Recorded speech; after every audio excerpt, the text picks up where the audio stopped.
En nombre de AFP Habitat y Radio Pauta, les doy una cordial bienvenida al conversatorio Perspectivas Económicas para el segundo semestre. ¿Cómo administrar mis finanzas? ¿Cómo están? Bienvenidos a nuestro seminario de AFP Habitat. Ya lo decía la presentación, Perspectivas Económicas para el segundo semestre, cómo administrar mis finanzas. Hagamos un poco de contexto. Se espera que la economía crezca entre 1,25-2,5% este año, aunque, ojo que la inversión sigue siendo un punto de incertidumbre. Tenemos un consumo que ha aumentado, impulsando justamente el crecimiento. Uno de los protagonistas, la inflación, que ha disminuido de forma bien significativa, se acerca ahí a la meta del 3% del Banco Central, debido en parte a esta política monetaria bien restrictiva que ha sido aplicada. ¿Qué pasa en el mercado laboral? Sigue mostrando signos de debilidad, de estancamiento, lo que es una preocupación muy importante para nuestro país. En resumen, vemos que Chile está enfrentando desafíos bien significativos. Hay señales positivas de recuperación en todo caso y hay estabilidad económica, pero queremos dar una mirada a lo que se viene. Estamos a 31 de julio, segundo semestre. ¿Qué pasará en Chile? ¿Qué pasará en el resto del mundo? ¿Qué mercados hay que mirar con más detalle? ¿Y cuáles son los elementos que van a marcar justamente la tendencia de cara a este 2025? Son las preguntas que nos van a tratar de responder nuestros invitados hoy día. Pero les recordamos que estamos con una transmisión en directo. Pueden enviar sus preguntas a nuestro WhatsApp, más 569-9922-0938. Pasamos a presentar a nuestros invitados. Estamos con Carolina Abuaguat, analista senior de estrategias de inversión Chile de Compass. Es responsable de análisis de países emergentes, también inversiones temáticas,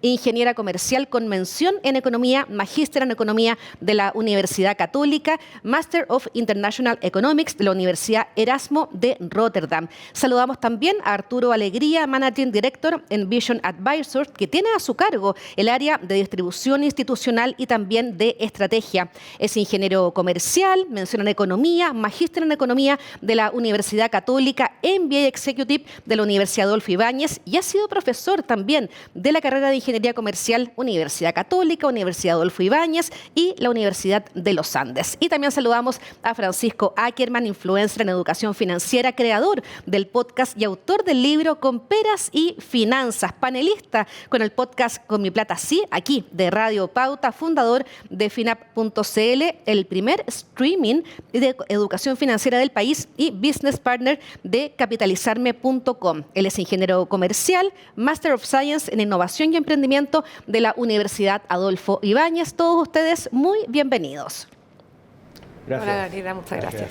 Bueno, y antes de empezar con nuestras preguntas, contrata hoy tu APB. Es una excelente forma de mejorar tu pensión. Ahorra mensualmente a través de depósitos directos y accede a diferentes beneficios tributarios según el régimen que elijas. Conoce más en afphabitat.cl. AFP Habitat, más de 40 años haciendo crecer tus ahorros. Vamos con nuestras preguntas. Quería comenzar contigo, Carolina, pensando justamente en lo que ha pasado este semestre, pero proyectar un poquitito lo que puede ocurrir en el segundo semestre, pensando además en cómo influyen los factores externos. Estamos con elecciones en Estados Unidos, guerra en Medio Oriente, hay mucha tensión y mucha cosa dando vuelta. ¿Qué cosas hay que mirar especialmente cuando hacemos esta proyección 2024? Bueno, la verdad es que Chile, como una economía pequeña y abierta, y también sus mercados, está muy sujeto, como dices tú, a lo que pase afuera. A nivel global, se está un poco consolidando un escenario, un aterrizaje suave, una economía que se desacelera, pero de manera saludable. Pero históricamente, cuando el FED sube y sube tasas, en general puede causar una recesión. Esto no es el escenario base, se está esperando un aterrizaje suave, pero de causar una recesión, obviamente sería dañino para el país, tanto económicamente como a nivel de mercados, pero existe una posibilidad de que este aterrizaje suave se perpetúe, digamos. Si es que esta masificación de la inteligencia artificial generativa que estamos viendo como con algunas aplicaciones pueda generar una aceleración del crecimiento de la productividad y que continúe, digamos, creciendo en torno al nivel potencial, que eso sería, digamos, un buen escenario y lo que se está plasmando un poco ahora en los precios.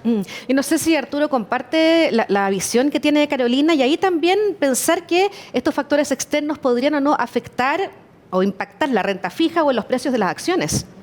Sí, mira, el panorama para lo que queda del año está muy ligado a lo que pase fuera de Chile, particularmente Estados Unidos y China, ¿ya?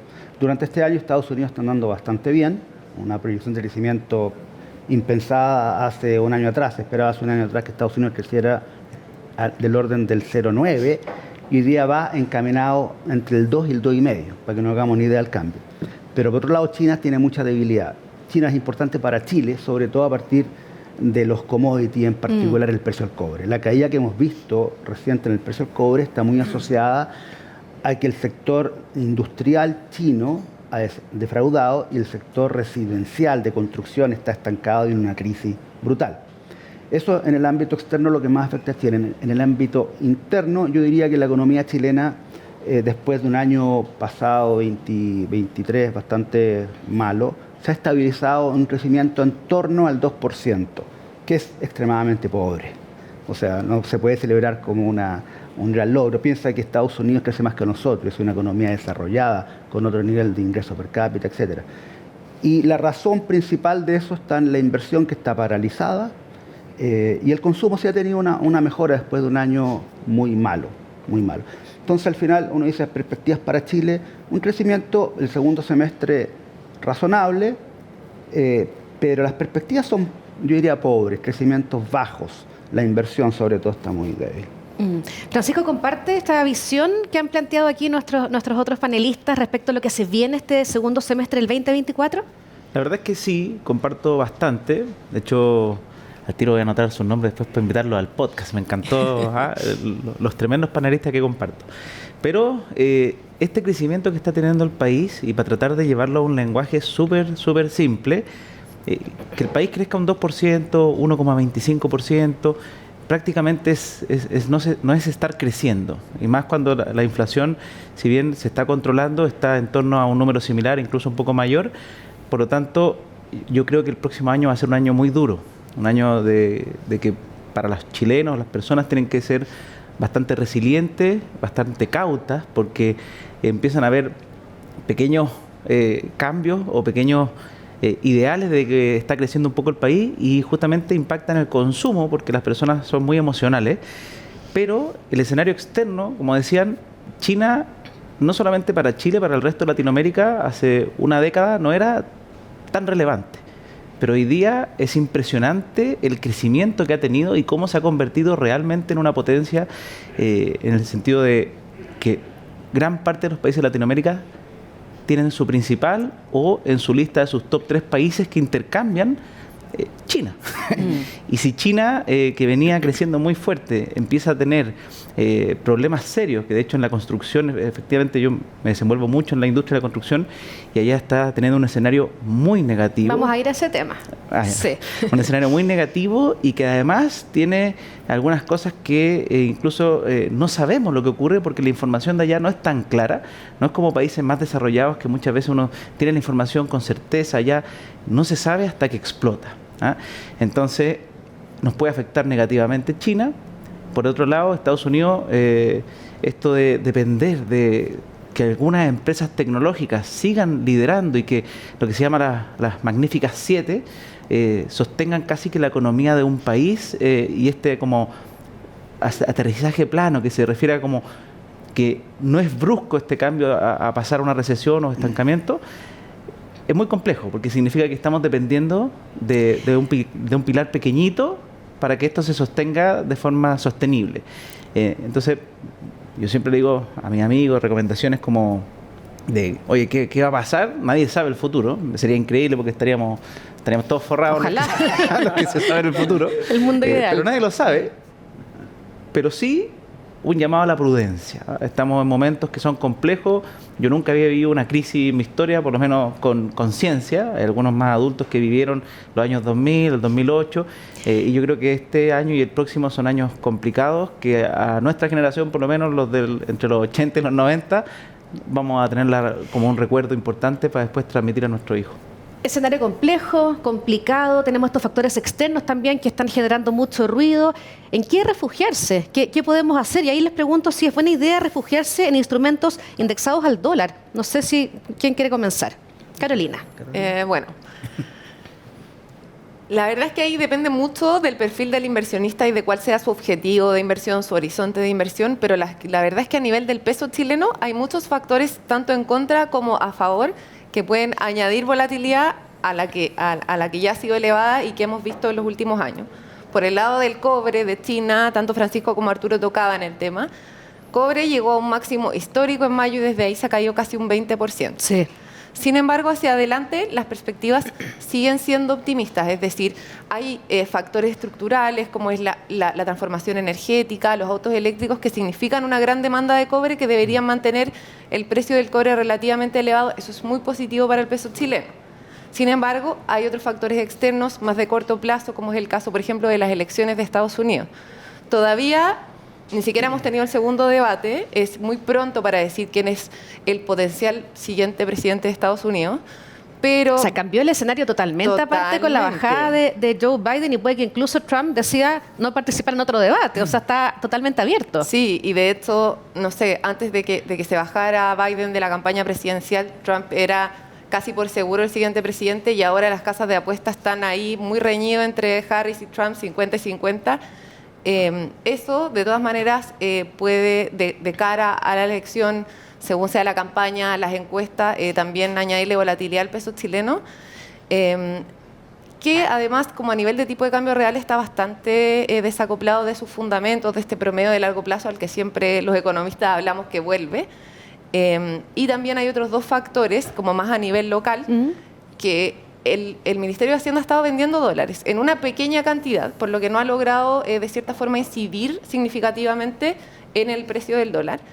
Y también recordemos que el Banco Central pausó un programa de reposición de reservas y todavía no está en un nivel de reservas que ni al Banco Central ni al Fondo Monetario Internacional les acomoda. Eso de retomarlo eventualmente, que no creemos que lo haga en el corto plazo, porque puede causar mayor depreciación del peso chileno, también es otro riesgo. Arturo, ahí usted, ¿cuál es su visión respecto en qué refugiarse con estos instrumentos indexados justamente al dólar? A ver, en general proyectar moneda es extremadamente difícil. El mercado chileno ha cambiado mucho en los últimos años y hoy día es muy dependiente de lo que pase fuera de Chile. Si uno quiere estudiar los determinantes principales del dólar hoy día, son dos: el precio del cobre y la diferencial de tasas de interés con Estados Unidos. Entonces, y apuntar a eso es difícil. Yo creo que cualquier inversionista tiene que tener un porcentaje de su cartera en dólares. Hoy día, además, cuando estamos hablando, acá todos hablamos de los riesgos que hay mucho. A mí, con la experiencia que tengo, siempre me preocupa más cuando la gente ve todo bien. No hay riesgo. Acá los tres compartimos en que hay riesgo, la elección, China y muchas otras cosas Bajo crecimiento, más. claro, hay hartos factores. Entonces, tener una parte indexada al dólar está bien. Por otra parte, las tasas de interés en dólares hoy día son razonables. Un depósito te paga 5%. Antes, piensa que hace 3 años, la tasa de interés de la Reserva Federal era 0. Te pagaba 0.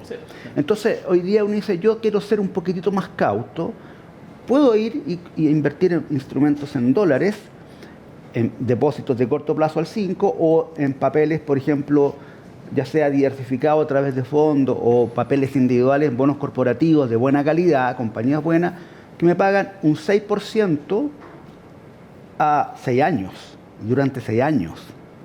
Entonces, ser cauto hoy día te paga. Hace un tiempo, cuando la tasa era 0, si quería ganar dinero tenía que irme a acciones. Y se dan a veces cuentos muy bonitos, como lo de la Siete Magníficas, maravilloso, pero duran poco tiempo.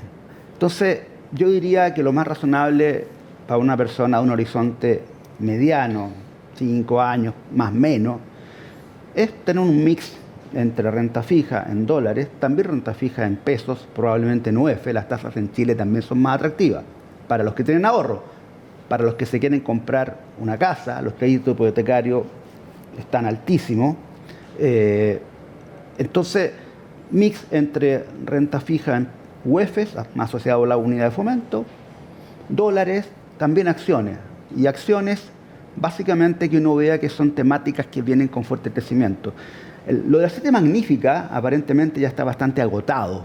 Y vemos que han habido este mes varias que han tenido traspiés durante este año. También Apple, Tesla. Sí. Tesla pasó de ser una compañía tecnológica a una compañía que compite en el mercado automotriz, pero que se transa a súper cara comparado con otra.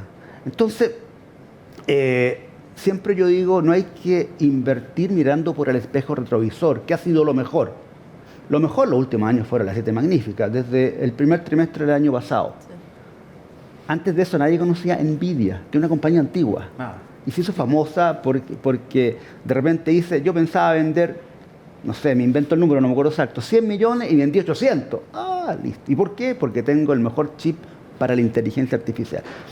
Pero hoy día eso, cuando estas compañías están caras, hay que ir como buscar oportunidades en otro tipo de cosas. Por ejemplo, no sé si me estoy alargando mucho, pero estos temas me encantan. La inteligencia artificial tiene como varias partes. Primero, el que produce los chips, Nvidia y otras más, pero Nvidia es la líder, los mejores chips. Okay. Después uno dice los que van a desarrollar los software o los elementos, los sistemas, para sacarle provecho a esto. Y ahí está Microsoft, está Apple, está Google. Google anunció la semana pasada que va a gastar más de lo que pensaba en desarrollar la inteligencia artificial. Y el mercado la castigó y cayó. No sé. Y después viene lo otro. Y las compañías, las empresas que van a usar esto. Y eso es lo que le va a añadir mucha productividad a la economía. Primero probablemente la economía americana, después los mercados emergentes nos sumaremos, digamos. Entonces, cuando uno piensa en inversiones, tiene que pensar, yo creo, en ese tipo de cosas, además de otras más tradicionales. Claro. Entonces, ahí el dólar sí, yo creo que tiene una cabida, pero pensar, siempre aquí la gente piensa, oye, bajó el dólar, hay que comprar ahora. Claro, pero hay que mirar una perspectiva un poco más larga. Es que usted decía una frase que me gustó mucho, el ser cauto te paga, como el titular. Francisco, ¿comparte? Totalmente, sí. Es muy loco ver en renta fija, en instrumentos de corto plazo, y ahora ya está bajando, pero en algún minuto uno veía incluso 6, 7, 8, 9%, pero ser cauto hoy día es muy importante, tener un pedacito por lo menos de tu portafolio en algo que sea de corta duración, deuda corta duración. Y yéndome hacia el tema del dólar, a mí me gusta porque hice una vez un análisis, porque siempre cuando el dólar empieza a tener harta volatilidad, aparecen cientos de expertos hablando del tema y no expertos también. Claro. Y hay que tener ojo, porque muchas veces las personas se emocionan y escuchan, no sé, me acuerdo perfectamente cuando algunas personas decían, no, oigan, ahora el dólar se va a lucas, y las personas, sin entender mucho, compraron dólar y después el dólar igual bajó. Entonces, yo miro hacia atrás y digo, mira, a ver, 2004, en 20 años, comparemos dólar con la UEF. El dólar en esa época estaba más o menos en 500 y fracción, o sea, todavía ni siquiera se duplica. Y la UEF estaba, si no me equivoco, en o 14.000 o 17.000. Cualquiera de los dos escenarios sea más que duplicado. O sea, si uno dice, oye, y sin volatilidad, porque la UEF ha sido desde el 2020 hasta la fecha continuo crecimiento. Ponle que un mes tuvo una leve baja que hay que... Pero continuo crecimiento versus el dólar que está ahí con un infarto de alegría, celebrando, compráis más porque pensáis que va a seguir creciendo, baja, te volvís nervioso, los vendís, perdís plata. Entonces tenía un crecimiento que es así en el dólar, o sea, ultra volátil en los últimos 20 años, donde a veces piensan que se va a ir a las nubes y otras veces que va a volver a bajar, versus una UEF que ha sido estable, creciente, y si uno quiere resguardar capital, porque uno dice ya, la UEF es la inflación, no estoy ganando plata, perfecto, pero existen instrumentos que te otorgan UEF más algún porcentaje de rentabilidad, que quizás no es mucho, pero es ganar. Y en dólar lo mismo, tú decías, porque invertir en monedas para mí no es invertir la palabra, estoy simplemente cambiando de divisa. Quizás para los traders que se dedican a comprar y vender y aprovechar todos esos cambios y sacar ganancias entre la compra y venta, sí hay un riesgo y hay un grado de inversión, pero si simplemente estoy haciendo cambio de moneda, yo soy mucho más de la teoría de invertir en algo que genere valor, porque el dólar en sí mismo no es valor, es plata. Pero invertir en empresas dolarizadas, en deuda dolarizada, que son estos bonos que a veces las personas dicen, oye, pero estos bonos cuestan 5.000 UF de entrar en fondos de money market o fondos en algunas empresas. Uno puede buscar distintas administradoras de fondos que quizás no te van a dar el dólar más 6 porque va a tener una comisión, ya te va a quedar con dólar más 4 por decir algo, pero igual estás bastante más resguardado y estás generando un extra, que eso es lo que yo siempre le digo a las personas. aprender a invertir el dinero y que este vaya creciendo, más que tratar de apostarle a una moneda que me suena que muchas veces más se usa como para jugar apuestas, a excepción de casos particulares o personas que se dedican a rubros muy particulares que tienen que ver con las exportaciones, que para ellos obviamente es súper relevante cuando baja un poco el precio, o cuando sube, aprovechar de vender lo máximo posible, cuando baja, comprar lo máximo posible para tener reserva, pero muchos no estamos en ese mundo, no estamos en ese juego. Entonces, si me preguntan, cartera así como en dólares como moneda, no es de mi interés. Instrumentos dolarizados, sí, yo tengo un porcentaje de mi portafolio dolarizado, pero también tengo un buen pedazo en verdad, indexado a la UEF, que para mí es muy valiosa y subiendo, obviamente. En mi caso yo soy más inmobiliario, entonces me gusta ese mundo. Hablemos de inflación, ¿les parece? 31 de julio, cuentas de la luz, amenazas de retiros, de proyectos. Bueno, lo decía el ministro Mario Marcel. Esto, si se aprueba, si avanza, podría significar dólar sobre los 1.000 pesos, inflación de 2 dígitos. ¿Cuánto podría afectar a nuestra economía este escenario, Carolina? Bueno, el tema de las tarifas eléctricas yo te diría que ya está en los precios. De hecho, si miramos como las proyecciones o la inflación implícita en los precios hacia adelante, tenemos un julio, un octubre y un enero, que serían los meses en los que subirían las tarifas, que son bastante inflacionarios. Y también esto ha llevado a que el mercado ajuste sus expectativas. Ya para fin de este año está esperando una inflación sobre 4%.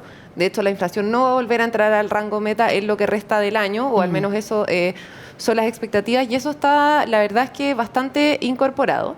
Pero de todas maneras las tarifas eléctricas afectan más bien componentes volátiles, no los subyacentes, pero tiene un efecto como derrame hacia el resto de la economía, hacia salarios que están indexados, a, por ejemplo, todos los temas hipotecarios que están en UEF, porque sí, la UEF al final varía con el IPC total. Y a nivel de consumo, que también lo conversábamos, el aumento en estas tarifas eléctricas puede derivar en un consumo un poquito más débil. Al final esto impacta los bolsillos de los hogares y hace que los hogares tengan un menor ingreso disponible. Claro. Y de todas maneras puede afectar en que la recuperación del consumo a lo mejor este año no sea tal como la que esperábamos antes de tener más claro el panorama de las tarifas eléctricas. Arturo, respecto a lo que decía el ministro Marcel, si es que eventualmente se llega a aprobar un nuevo retiro de estos varios proyectos que están ahí en el Congreso, tasas de interés también, el tema de los créditos hipotecarios, hay harto ruido generando este tema. Sería un desastre para el mercado financiero. Ahora, cuando uno habla del mercado financiero, la gente piensa, las grandes empresas, los bancos que ganan plata. Somos nosotros. Pero ni siquiera. Es la gente que quiere comprarse una casa más adelante, un departamento, que se ha visto perjudicada por los 50.000 millones de dólares que salieron de los fondos de pensiones con los retiros. Eso fue un desastre. Y hasta el día de hoy las tasas de interés no bajan. ¿Te fijas? Entonces, eso sería como si pasara realmente un desastre para el mercado de capitales chileno, pero lo importante, es muy malo para la gente que quiere ahorrar, comprarse una propiedad. Con las consecuencias, para las consecuencias. Habría, por supuesto, un aumento de la inflación, más allá de lo que significa la tarifa eléctrica. Un aumento no sé si igual, pero... Dijo 2 dígitos ayer. Por lo menos 2 dígitos sí parece razonable. Aproximadamente. Porque lo que pasó el año 2021, que la gente recibió dinero, sacó su plata, incluso gente que se quedó con cero en la cuenta, se lo gastó todo, ¿ya? Entonces, espero que no suceda, por supuesto, pero sí, en ese sentido yo comparto con el ministro Marcel. O sea, sería un desastre, pero no para las instituciones, es para la gente, para la gente que quiere, digamos, tener una mejor calidad de vida. ¿Te fijas? La inflación es muy mala. La inflación, del punto de vista, es muy transversal, como generalmente afecta a la gente de menor ingreso, porque esa gente tiene más productos básicos que son los que más suben. Entonces, es realmente muy dañina. Francisco, ¿querías aportar algo? Comparto plenamente lo que dijeron. De verdad, el daño que le puede producir, porque de verdad, uno cuando escucha esas palabras, mercado de capitales, normalmente, por una falta de educación financiera en nuestro país, se asocia a fines políticos, y uno dice, mercado de capitales, el capitalismo, y en vez de pensar en la realidad, que mercado de capitales es como que fuera una gran feria nomás. Empresas que dicen, oye, me gustaría, yo quiero crecer, tengo ganas de hacer cosas, pucha, me prestan plata, ¿Cómo me prestan plata? Tengo que emitir un bono. Perfecto, ya. Y ahí, si existe gente que quiere prestarte plata para que tú puedas crecer con tu empresa, se empieza a armar este mercadito. Después, oye, yo no voy a pedir plata prestada. En vez de eso, te voy a dar participación de mi empresa porque vas a crecer conmigo. Y te voy a repartir esas son las acciones. Y que suena a veces como de cosas de otro mundo, pero es literalmente una feria. Solamente que en vez de comprar lechuga, verdura, estás comprando acciones o deudas de otras personas. Y cuando uno dice también, pues, si es de buena o mala calidad y uno va a comprar tomate y un tomate está medio así como a punto que tú sabes que le quedan 2 días y otro que está precioso, pero ese precioso es más caro, cuando uno dice, oye, pero ¿es más malo el tomate que está medio feo? Depende. Si voy a hacer mermelada o algo... Salsa tomate, no mermelada. También puede haber mermelada de tomate. Si voy a hacer salsa, ese tomate no está malo. Entonces, el mercado también se regula de esa manera, que hay acciones que para un tipo de accionistas son distintos. Y si lo llevamos al plano general de las personas, de cualquier persona, cuando las empresas donde uno consume, porque al final la persona dice, pero ¿qué me va a afectar a mí? Ese empresario que también lo politizan, en vez de pensar, gracias a que existe esta empresa, mis 2 papás trabajan, me pudieron pagar un colegio, qué sé yo, se sanitizan. Entonces, si no pueden crecer, porque no existe un mercado de capitales robusto, porque en verdad se retira el dinero, queda en la calle y no existe este concepto como mercado de capitales, las empresas normalmente empiezan a decir, nadie me presta plata, no me puedo endeudar, yo necesito vivir, tengo que pagar los sueldos de la compañía, voy a empezar a subir precios también. Y por eso, si uno, llevando como el cuento corto, le afecta muy negativamente a las personas que menos tienen, porque normalmente los más educados, las personas que mayor capital tienen, que no necesariamente va de la mano, pero en general los que saben crear capital, tienen buena educación financiera, pueden refugiarse de esto. Van a saber dónde poner su plata, van a decir, oye, aquí la cosa está mal, me muevo para acá, yo puedo mandar plata para afuera, perfecto. Pero la persona que vive en el día a día y que tiene apenas, no sé, un par de millones que son su único ahorro, y ve que está creciendo la inflación a 2 dígitos, su plata literalmente vale ese año 10% menos. Y no le alcanzó después para el kilo de arroz porque lo subieron. Y tú, oye, pero ¿por qué subiste? Porque no tengo de dónde agarrarme. Entonces, es muy negativo que pasara algo así. Yo sé que la gente a veces piensa como en este corto plazo, pero lamentablemente eso viene asociado a esta cultura del consumo y la satisfacción inmediata. Como la típica frase, pan para hoy, hambre para mañana, que la escuchamos tanto tiempo cuando empezó este tema de los retiros. Quería preguntarte, Karina, respecto al tema de las tasas. Se ha comentado que las tasas de interés aún no llegan a niveles prepandemia, pero ¿qué expectativas hay respecto de lo que pueda ocurrir de aquí en adelante? Yo creo que, lo conversamos antes, estos niveles pre-pandemia con la tasa del Banco de la Reserva Federal en 0%, en el corto mediano plazo, yo creo que son difíciles de alcanzar.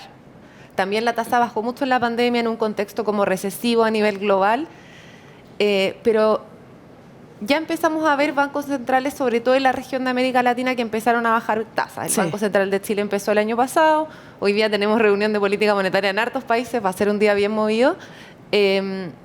Y el mercado también está consolidando la expectativa de que el FED empiece a recortar también en septiembre, por lo que las tasas deberían ir en una dirección hacia abajo. Eso también es muy positivo, sobre todo para los activos de renta fija. Lo conversábamos antes. Ahora, activos con muy poco riesgo te ofrecen unas tasas muy atractivas, y en adelante, en la medida que bajen las tasas, se va generando una ganancia de capital también muy positiva para los que son tenedores de esos bonos. Sí, ¿comparten o...? Totalmente. Sí, las tasas deberían ir a la baja, efectivamente. Ahora, la velocidad es difícil saberlo, pero yo comparto con Carolina, o sea, las tasas no van a volver a los niveles que tenían antes de la pandemia, por muchos motivos. En esa época, en Estados Unidos, la gente estaba, después de la crisis del 2010, estaba mejorando su balance, significa tomando menos deuda respecto a su ingreso. Y hoy día están como, podríamos decirlo, sanitos los balances. Entonces, están con mucho caja, mucha disponibilidad para gastar. Por lo tanto, eso significa que la demanda de consumo va a seguir fuerte, no tan fuerte como ahora probablemente. Y el fisco también, hay un tema, los estados, el fisco americano está gastando mucho y ahí esto se liga con lo que pueda pasar con las elecciones. O sea, Trump, dentro de su programa, tiene bajar en forma agresiva los impuestos a las empresas, Lo cual uno podría decir es bueno porque vigoriza la economía, pero en el corto plazo va a provocar, si él tiene además bastantes gastos que quiere hacer, un déficit fiscal mayor. Exactamente. Y eso también hace que las tasas de interés de los bonos del gobierno se mantengan relativamente altas, digamos. En el corto plazo, yo comparto, las tasas van bajando. Por ese lado la cosa se ve bastante bien. Vamos al tema inmobiliario. Francisco, hemos visto varios eventos con justamente ofertas inmobiliarias y sabemos que todavía hay un stock de viviendas bastante importante para liquidar. Y la pregunta, ¿es este un buen año para invertir en bienes inmuebles? Prácticamente 100.000 viviendas disponibles hay. Y de verdad, esto no se ve en la industria inmobiliaria hace muchos años. También ofertas del tipo que antes eran impensadas. Hoy día se dio vuelta una curva que era la tradicional de la industria inmobiliaria de los últimos 20 años, a excepción del 2008, pero que duró poco porque a nosotros no nos afectó de tal manera como ha sido hoy, que uno siempre hablaba que invertir en etapas tempranas era lo más económico y la entrega inmediata era como lo peor, era lo que quedó. Lo que quedó del edificio, lo más caro, y igual se lo llevaban. Hoy día, en entrega inmediata, los precios están más bajos que en entrega futura, en promedio. O sea, ya que hubieran un par de ofertas era loco, hoy día es en promedio. Y acaba de salir ayer en Luno un reportaje al respecto, mostrando cómo la de entrega inmediata está más económica que la entrega futura. Y eso obviamente abre y genera oportunidades para dos tipos de personas. Uno, los que pueden aguantar, porque la crisis no ha terminado. El mercado inmobiliario está golpeado y va a seguir golpeado por un tiempo. Esto no es como, está barato, voy a aprovechar, voy a comprar, se me va a pagar solo y todo va a ser maravilloso de aquí. No es tan perfecto. No es tan perfecto. De hecho, yo hoy día hay una frase que estoy empezando a ocupar harto para que las personas cuando inviertan, obviamente nadie te va a decir todo lo malo el día uno, pero piensen en escenarios negativos en la inversión y ver cómo su inversión se defiende en ese escenario. Porque antes uno no lo pensaba, pero ¿tú crees que si compras un departamento va a venir una pandemia junto con el mundial que va a cerrar las puertas a todos los países, más un estallido social, más un posible cambio de constitución, cambio de gobierno con una dirección distinta que haga desestabilidad política? Es que ahí había un mix, pero pasó. Pero pasó, entonces, claro. Esto cuando uno dice, oye, todo eso no puede pasar juntos, Francisco. Puede pasar. Entonces, yo siempre digo, ser cauto en la inversión inmobiliaria especialmente, que a mí me gusta mucho, pero comprar pensando en forma defensiva. ¿Qué quiere decir eso? Que hoy día, con los números actuales, comprar muy económico y que ya sea rentable con el arriendo que tiene hoy. Que incluso podría bajar un poco, esperemos que no, pero lo que la lógica dice que el arriendo no debiese empezar a regularse, empezar a subir nuevamente, si empieza a aumentar el consumo y por otro lado, menos personas tienen acceso a viviendas propias porque no hay créditos para otorgarle, entonces más personas van al arriendo, pero eso también se pone en contrapeso con que, como la situación está difícil, probablemente hay más personas que están volviendo a situaciones que antes eran impensadas, que es volver a vivir con sus padres, volver a vivir lo que se llama el co-living, o de vivir en conjunto con grupos de amigos, para tratar de optimizar los precios, porque los arriendos también están altos para el bolsillo del chileno. Pero, en resumen, oportunidades sí hay. O sea, este es el año, por ejemplo, que más departamentos he comprado, que para mí ha sido algo, no es curioso porque tengo acceso a muchas ofertas constantemente, pero la segunda condición, cuando les comenté, la otra es las personas que tengan el acceso. Aguantar la crisis, pero las que tengan el acceso hoy día son pocas. Entonces, cuando tengo a alguien que me dice, oye, Pancho, me aprobaron 3.000 UF, yo le digo, pucha, está ahí dentro del 2% del país que le aprobaron 3.000 UF, aprovéchalo. O sea, tú no sabes el futuro. Tú hoy día tienes 3.000 UFs en mano para poder ocupar y busca la mejor oportunidad para 3.000 UF. Quizá el día de mañana, ojalá no pase, pero uno nunca sabe si nos convertimos como países vecinos que se acabó el crédito hipotecario. No creo que vayamos para allá, pero pucha, si existe un retiro total de la AFP, eso podría pasar. Y uno dice, pero ¿cómo? Están ligados. Entonces, claro que sí. Muy ligado. De hecho, el mercado de capitales con el mercado hipotecario a largo plazo está muy ligado. Entonces, si hoy día tengo la posibilidad, tengo la capacidad y tengo una oportunidad al frente que se ve atractiva con las condiciones actuales de mercado, es interesante tomarla. Y lo más probable es que si la economía mejora, Porque la plusvalía, que es como el gran bastión de la inversión inmobiliaria, es un regalo. Siempre piénsenlo así. Si hay plusvalía, porque uno te dice, no, en la última década crecía casi que a 2 dígitos incluso en algunos años, increíble, un regalo. Pero que sea rentable y que tú compres barato es negocio. Y si el negocio viene con regalo, mejor. No sé si quieren comentar algo del tema inmobiliario o nos vamos al ahorro previsional. No, mira, yo creo, Sí. yo estoy de acuerdo con Francisco. El tema inmobiliario está en una crisis profunda. La mayor, yo creo que desde que hay estadística, veía los números hay una estadística que se usa mucho, que es meses de venta para agotar stock. Sí. Y debería estar normalmente en torno a 18, no me acuerdo exactamente el número, pero hoy día está como en el doble. O sea, hay un stock brutal y la venta, yo creo que ha mejorado algo últimamente. Hay ciertos programas que ha sacado el gobierno también que algo ayudan a cierto tramo de vivienda. Claro, eso. Para viviendas más bien del orden de hasta 5.000 UF, si no me equivoco, pero está bien. Pero la situación está muy compleja y claro que hay oportunidades. Si tienes la liquidez, si tienes el acceso al crédito, sí, de todas formas. Eso, yo creo que reforzar un poco la idea que tanto Arturo como Francisco mencionaron, que con las condiciones actuales, con las tasas de crédito hipotecario al alza y la última encuesta de créditos bancarios del Banco Central nos muestra que los bancos están todavía bastante restrictivos. Entonces, si se es sujeto de crédito para algo así, efectivamente estas oportunidades en el mercado inmobiliario, y como dice Francisco, son buenas. Vamos al tema del ahorro previsional y el comportamiento de los fondos en el entendido de que son inversiones a largo plazo y que han rentado de forma bien positiva, hay que decirlo. ¿Cómo el ahorro voluntario puede ayudar a mejorar el ahorro de la pensión? ¿Quién levanta la mano? A ver, Arturo. El ahorro previsional es obligatorio, porque si no la gente no ahorraría. Eso es lo primero. O sea, entonces, cuando uno cotiza un 10%, sí o sí. Ok, nadie te pregunta. El ahorro voluntario tiene incentivos para que la gente cotice. Yo creo que es una muy buena herramienta que no... Esto es una, digamos, está tomado de experiencias internacionales con este tipo de programas. Yo creo que de todas formas siempre la gente tiene que planificar su pensión y el ahorro voluntario tiene incentivos que son muy buenos, ¿ya? Respecto de los multifondos, había una buena recuperación, efectivamente.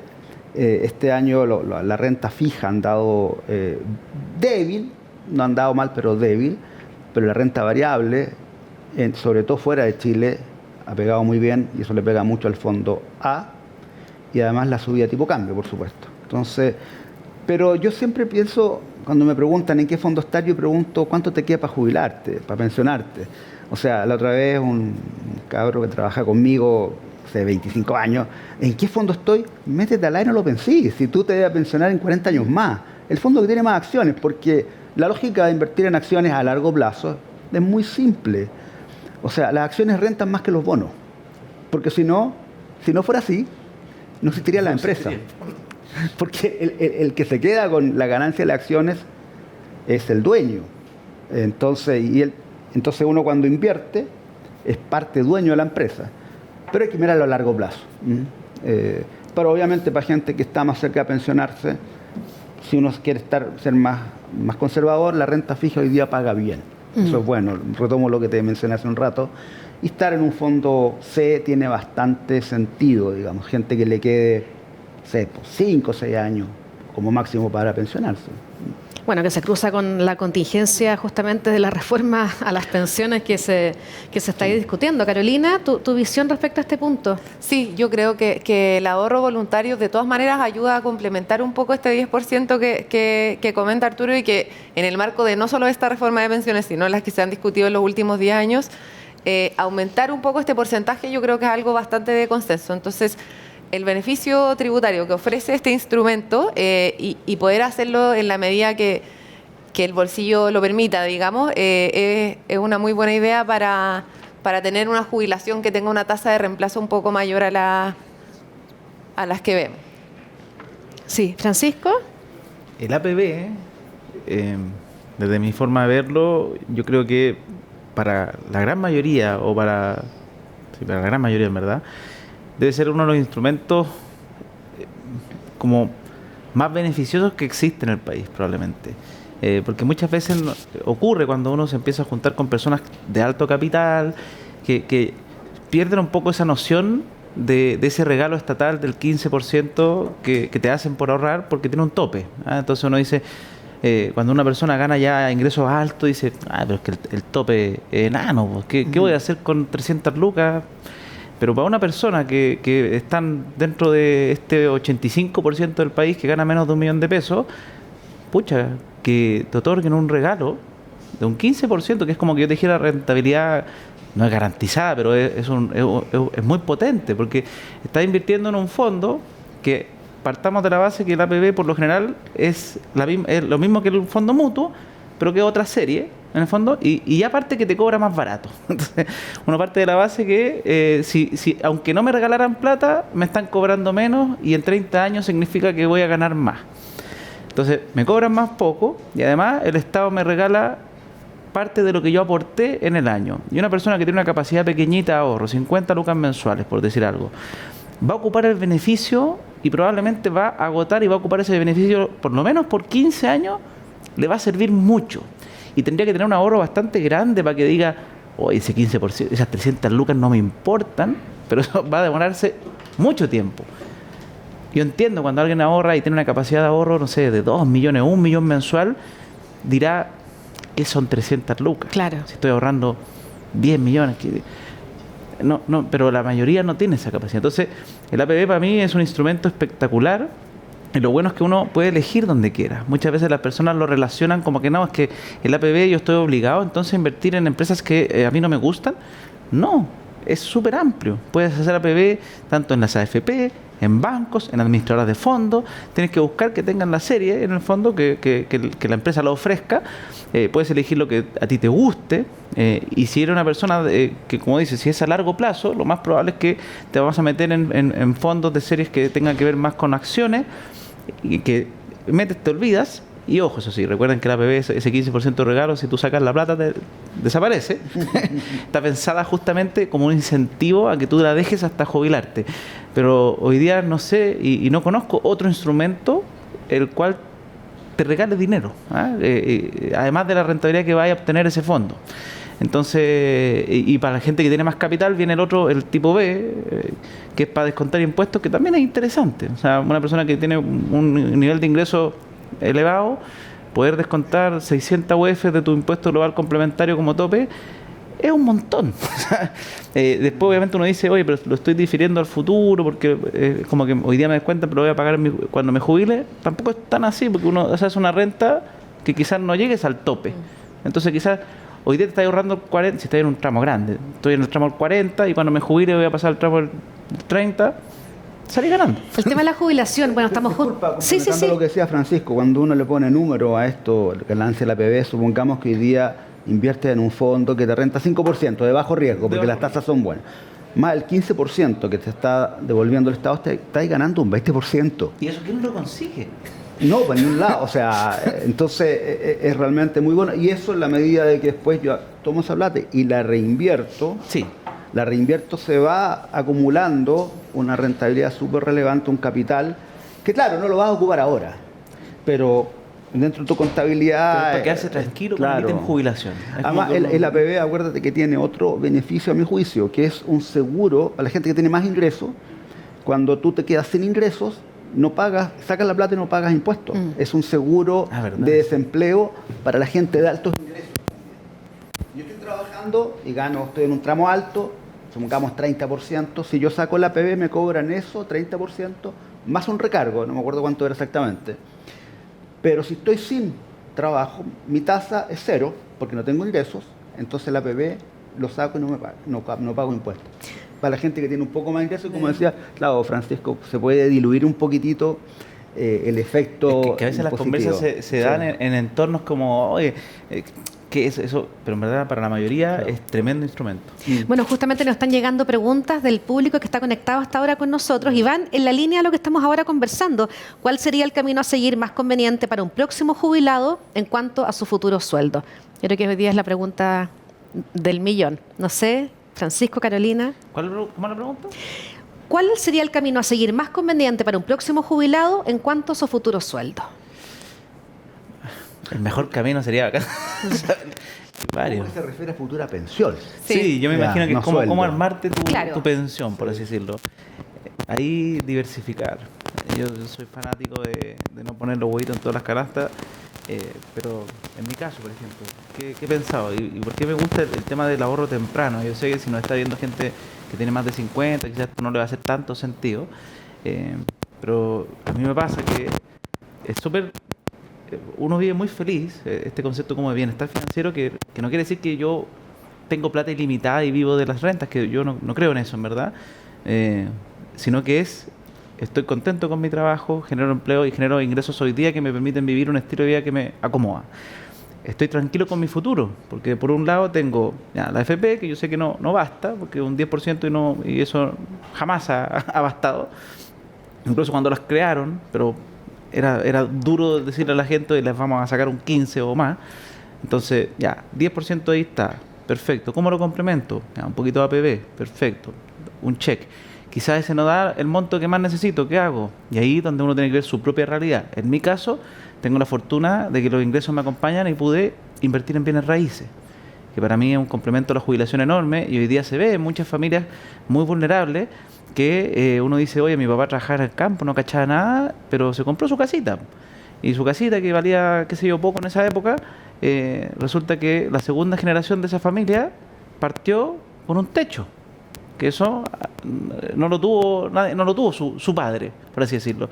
Y esa fue una jubilación extraordinaria, ¿ah? Y esa persona, a menos que la familia se pelee y se vendan la casa y se pierda la plata, pero en general la inversión inmobiliaria es un tremendo apalancador familiar para crecer. Entonces a mí el mundo inmobiliario lo encuentro muy noble como parte de pensar en mi futuro. Y además que como es poco móvil, es poco volátil, yo no es como que pueda, oye, estoy un poquito apretado el cinturón, propiedad, pásame la mitad de la plata. Tendría que vender la propiedad, entonces como me ayuda a que esté ahí, a no tener mano, porque incluso la APB, aunque tenga los beneficios, yo puedo llegar y sacarlos. Pierdo los beneficios y no me doy cuenta porque nunca los tuve, hasta 35 años más. Entonces, para mí es la combinatoria, un poquito de ahorros previsionales voluntarios, el mundo inmobiliario, y si no tengo acceso al mundo inmobiliario, cuentas de ahorro en UEF, o el típico cuenta de ahorro para la vivienda, que quizás no la voy a alcanzar a ocupar en 20 años más porque me voy a demorar en acumular el pie necesario si estoy en una situación de menos recursos, pero probablemente en algún minuto, y ahí siempre les digo, ojalá postulen y aprovechen los que pueden de tener un subsidio. Hay muchas personas que, por ejemplo, yo soy, no voy a decir que fan, pero a mí me gusta cuando los impuestos se usan bien. Hay una discusión si yo no creo que se usen de forma bien correcta en Chile, pero algo que sí se usa correcto es que hay muchas personas que tienen acceso a subsidios habitacionales que para mí es cambiarles la vida. Entonces, por ahí también piénsenlo como algo para su vejez, esa casita propia. Hay otra pregunta que nos llega, que es un tema que habíamos alcanzado a abordar, la dependencia de la economía chilena a la China, que justamente era uno de los temas importantes del desempeño económico de otros países, por ejemplo, ¿cómo se ve la economía china, las perspectivas? Mira, en general, China tenía un modelo de desarrollo que le funcionó muy bien, hasta yo diría antes de la pandemia, ¿ya? Que básicamente China hace 20 años era la fábrica del mundo, todo era hecho en China, y a un precio muy bajo, muchas veces sobrepasando cualquier estándar de trabajo laboral. ¿Te acuerdas? Muchos escándalos que eran fábricas con niños. Sí. Eso fue hace ya, no sé, 15 años, así partió China, el proceso de apertura. Después, China comienza un proceso de más especialización en la manufactura, y tú empiezas a ver que las cosas ya no son hechas en China, son hechas en otros países. No todas, por supuesto. Comienza a hacer autos. Si ustedes se acuerdan, cuando llegaron los autos chinos eran un desastre. Hoy día los autos eléctricos en China que vende BYD superan a Tesla. Ha perdido la participación de mercado Tesla. Por eso, bueno. Y eso que Estados Unidos no los deja, y ahora los europeos les van a poner unas tarifas muy altas, etcétera. Bueno, pero lo que te quiero un poco transmitir es que pasa a ser una economía que produce bienes más sofisticados y además comienza a mejorar el consumo. Normalmente en una economía como Estados Unidos, Europa, el consumo es el 65-70% de la actividad del producto. En China, hasta hace unos años, era el 40%. Era pura inversión. ¿Se acuerdan hasta las mega inversiones que uno siempre veía en la tele? Las ciudades fantasmas, etc. Bueno, pero comienza un proceso de mejora del consumo. Significa que la demanda de bienes que necesita es distinta. Ya no es la mega fábrica, pero sí venía de la mano el boom inmobiliario, digamos. O sea, los chinos invierten en propiedades e invierten en la bolsa, ¿ya? Entonces, sí. Cuando uno está al aire. Y esa es una línea que uno dice ya, cambió, va a crecer menos, pero la gente va mejorando su calidad de vida, ¿no es cierto?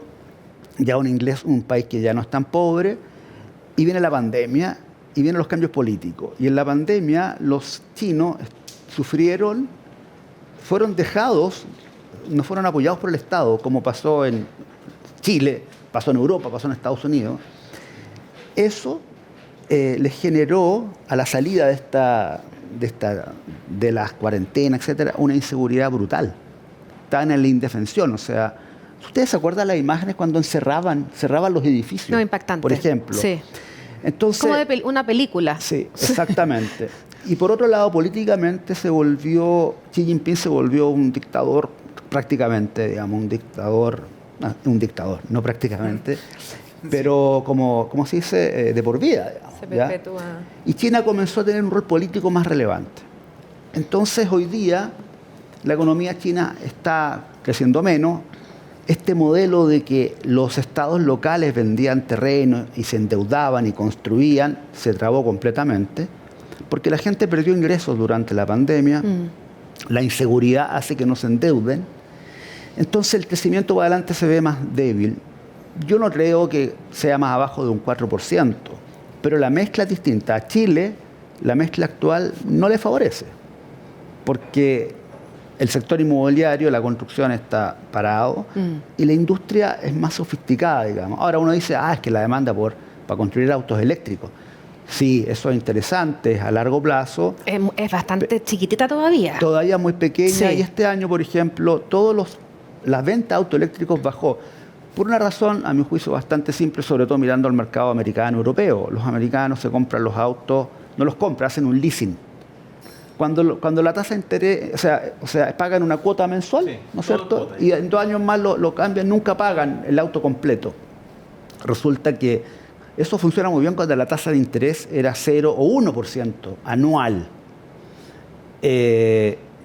Cuando en Estados Unidos esa tasa era ese 1% o 0, en Chile era 20% para el mismo tipo de operación, para que nos hagamos una idea, 20%. Negocio de más margen. Los leasing de acá. Los leasing, sí. Leasing que tiene otro nombre acá. Crédito inteligente. Exactamente. Muy poco inteligente. Bueno, pero con tasas más altas, ese negocio se tranca también, ¿ya?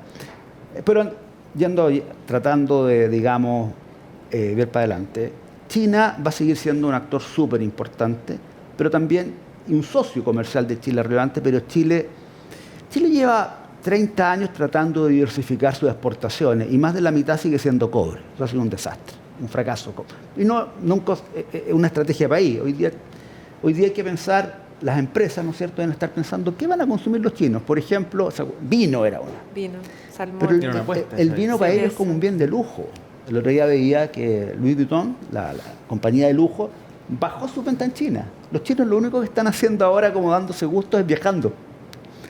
Pero las ventas de bienes de lujo, que son muy fuertes, los iPhone también bajaron la venta, menos. Entonces uno tiene, digamos, el desafío para el empresariado chileno es decir, bueno, en esta nueva China, que es un poco distinta a la que venía de antes, ¿dónde puedo agregar valor? Y creo que hay muchas áreas, digamos. Nos quedan 2 minutitos, a ver si alguno quiere entregar su opinión respecto a estas perspectivas en cuanto a China. Sí, yo en verdad comparto mucho lo que dijo Arturo. El mercado inmobiliario de construcción fue el gran motor de la economía china y la verdad es que después de que esta idea un poco no funcionó, el gobierno está no dejándolo caer, pero permitiendo que represente cada vez un menor porcentaje de la actividad y dándole paso un poco al consumo. Ahora, después de esta política cero COVID que tuvieron tan estricta, lo que conversábamos de los edificios cerrados y Sí. todo, la confianza de los consumidores chinos está muy, muy golpeada. Y en la medida que también Xi Jinping se perpetúa en el poder, empieza de repente a anunciar políticas que son poco amigables con el mercado. Entonces también esto ha llevado a que el consumidor chino sea muy cauto, cauto en decisiones de inversión, la capacidad de acceder a un crédito para el mercado inmobiliario, el pie que te exigían hasta hace poco era bastante más restringido que lo que es acá o que lo que es en el mundo occidental.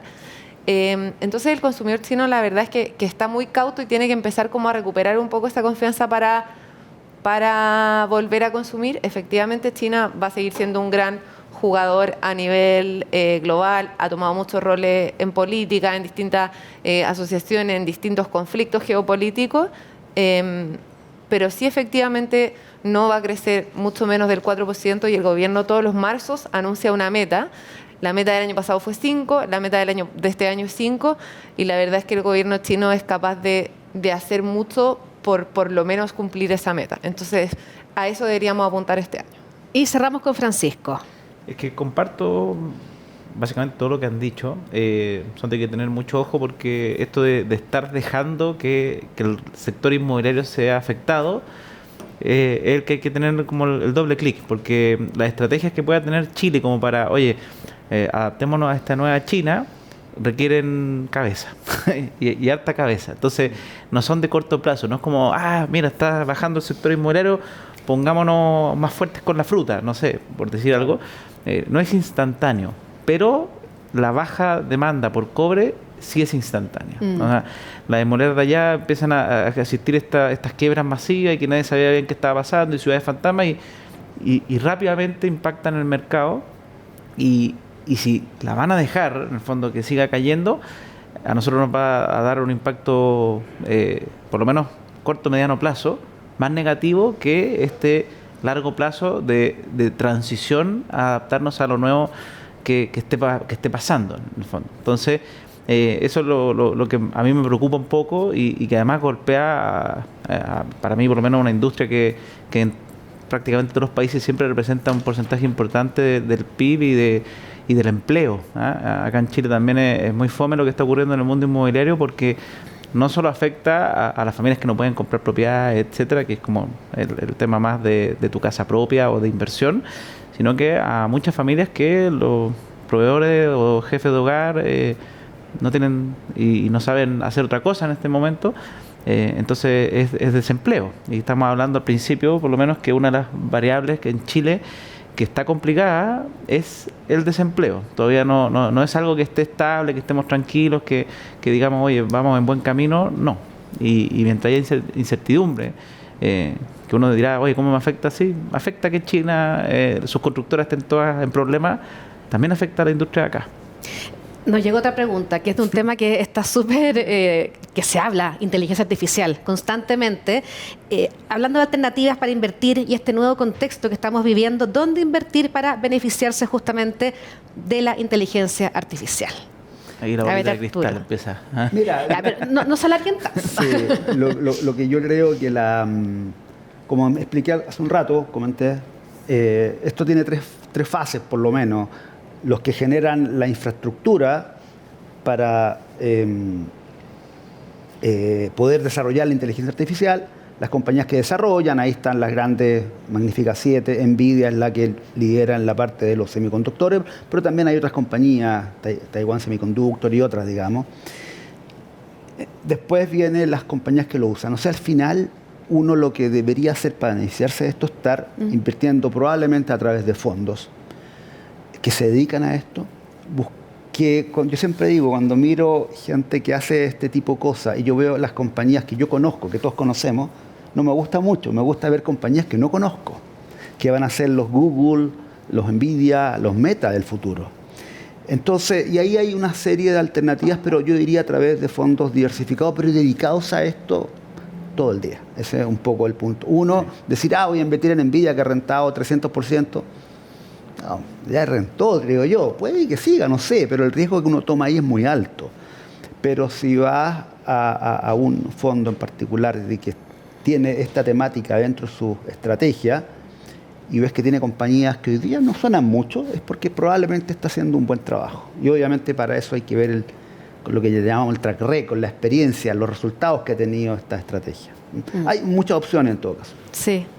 Sí, yo concuerdo con Arturo. La verdad es que mirar como toda esta cadena productiva, desde los semiconductores hasta la inteligencia artificial generativa, desde las empresas que hacen las máquinas que fabrican los semiconductores, y yo creo que también uno de los instrumentos como más factibles es a través de un fondo mutuo que se dedique a esto, y ojalá que tenga empresas fuera de estas magníficas 7 que ya todos conocemos, y que están bastante concentradas y con valorizaciones un poquito más ajustadas. Francisco. Opino similar. Siempre, para que después no diga la CMF que estoy dando una recomendación, pero miren empresas que fueron las pioneras en apostar, por ejemplo, Nvidia cuando nadie lo estaba haciendo. Hay una en particular que yo soy muy fan de ellos y entrevisté a su fundador, pero que buscan justamente estas cosas. Pero cuando alguien dice, bueno, la inteligencia artificial está creciendo, esta tesis o este argumento como de los que producen, ahí está la papita, eso ya fue. Eso se adivinó hace 1 año y medio atrás, 2 años atrás, y le chuntaron, porque justamente esas empresas productoras de la tecnología crecieron un montón. Y ahora lo difícil y el caballito ganador, porque acá es una carrera que empieza mucho, todas las empresas están diciendo que son IA. Claro. Uno hoy día ve empresas que usan Excel, IA. Entonces, es impresionante, pero es tratar de buscar, oye, ¿cuál es la real empresa que va a ocupar eficientemente la inteligencia artificial y va a ser la que va a liderar el mercado los próximos 10 años? Y cuesta mucho pillar eso. De hecho, yo ahora me hice un avatar virtual y hice mi primer video con inteligencia artificial en una empresa que ahora voy a empezar a investigar para ver si lo está haciendo bien o no. Pero uno tiene que ver, oye, ¿cuáles son las cosas donde la inteligencia artificial, que uno ya sabe que en los autos algo va a haber, ya perfecto, pero eso es más evidente porque uno ve las grandes? Pero ¿cuáles son las soluciones que la inteligencia artificial entrega? Que pueden cambiar puestos de trabajo completos, que pueden cambiar alguna industria. Si uno ve, no sé, por el mundo legal tech, el mundo de los abogados, incluso ya se ha dicho que se ha ganado un juicio a base a pura inteligencia artificial. No, entonces pueden haber empresas legal tech que quizás revolucionen la industria de los abogados. ¿Cuál? Y ahí uno tiene que, a través de fondos, porque achuntarle a una, créanme que de 10 que le pongas, 7 van a quebrar y te va a doler. Entonces es mejor justamente fondos diversificados con gente que está todo el día estudiando esto, a menos que tú seas muy, muy techie y estés a la vanguardia y seas de esas personas que se mueven en este mundo. Ok, ponle tu ficha a tu propia empresa, pero en general yo no estoy metido en la inteligencia artificial todos los días, entonces lo hago a través de ETFs o fondos que estén en eso. Un comentario, mira, muy cortito. Nosotros siempre buscamos para nuestros clientes fondos temáticos, que van de largo plazo, por ejemplo, temas relacionados con la salud, con el envejecimiento de la población, cambio climático, electrificación, 5G, muchas cosas. Y yo me acuerdo, partimos con esto hace, no sé, 4 años. Y venían, mira, esto es lo que, acá están los temas. ¿Tú sabes cuántos llegaron con el tema de inteligencia artificial? ¿Cuántos fondos lo tenían como contemplado como opción? A ver. 0. 0. Entonces las cosas son muy cambiantes. Sí. Inteligencia artificial tomó visibilidad en marzo, en abril del año pasado, cuando sale esta compañía Nvidia, que como les comentaba, era antigua, y tiene unos resultados y ahí la gente lo empieza a ver. No era por inteligencia artificial, los que crearon los fondos lo hacían por los microchips y el uso de los microchips en distintas industrias. Nunca la inteligencia artificial era principalmente usaba para los videojuegos, por ejemplo. Bueno, entonces simplemente este comentario es para decir que ver a futuro es bien difícil, ¿no? Difícil. Capaz que en un año más ya la inteligencia artificial pasó de moda. Y vuelve el metaverso. Claro, ¿te acuerdas del metaverso? Que no tuvo mucho éxito, que digamos. Bueno.